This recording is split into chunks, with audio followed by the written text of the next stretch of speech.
Alors Daniel, les conseils, qu'est-ce que vous conseillez d'acheter, très simplement?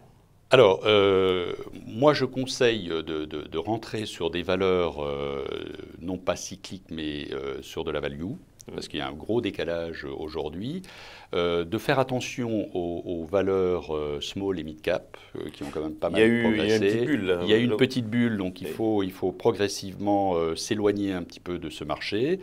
Comme je le disais tout à l'heure, aller sur certains COCO, que l'on appelle, c'est les contingents convertibles capital, qui permettent d'avoir des rentabilités relativement importantes, donc notamment celle d'AXA, vous avez celle de BNP, vous avez un certain nombre de valeurs qui sont extrêmement Là, intéressantes. vous avez une avec des bonne rentabilités. signature, du rendement Oui. à peu près sûr. Oui. Et puis, vous avez une protection à l'intérieur, c'est-à-dire il y a une espèce de buffer entre la valeur qui pourrait, le niveau de valeur qui pourrait poser problème et le niveau actuel qui fait que vous avez largement le temps de voir venir.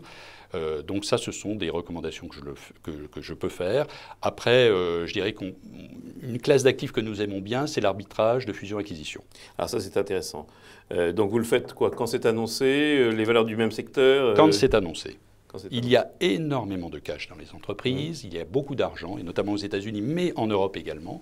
Et les entreprises, ne voyant pas de débouchés sur leur marché, utilisent leur cash pour racheter des concurrents et préparer l'avenir. Et donc, vous avez beaucoup d'opérations. Et sur les opérations annoncées, les arbitrages procurent des rendements qui sont très intéressants. Vous avez un certain nombre de fonds ou d'opérations qui dégagent des rentabilités de 20 à 25% par an. C'est très important. Bien. Qu'est-ce qu'il faut vendre, éviter, absolument, arbitrer? Alors, moi, évidemment, comme je le disais tout à l'heure, tout ce qui est fonds d'État, il faut vraiment éviter. Moi, j'éviterai le Japon, parce que je pense que c'est quand même une zone qui est très, très, très difficile à comprendre. Oui. Vous devez vous positionner vraiment sur une période très, très courte, avoir la bonne information. Et là, vous pouvez faire de très très belles performances, mais c'est extrêmement difficile. Donc là, je ne serais vraiment pas positionné sur cette zone. Je pense qu'il faut être sur des valeurs quand même, comme je l'avais cité, de plutôt défensives, plutôt value, des valeurs de rendement. Éviter tout ce qui est cyclique, toutes les valeurs qui sont un peu en situation de bulle. On peut peut-être regarder aussi, pour ceux qui ont besoin de rémunération, les fonds immobiliers. Vous avez quand même des rentabilités qui sont intéressantes et qui forment une sorte de palliatif au manque de taux d'intérêt, au manque de Oui, mais alors rendement. justement, est-ce que ce n'est pas un problème? Parce que si les taux remontent, on peut s'imaginer que Alors, la valorisation des fonds immobiliers va en prendre un coup.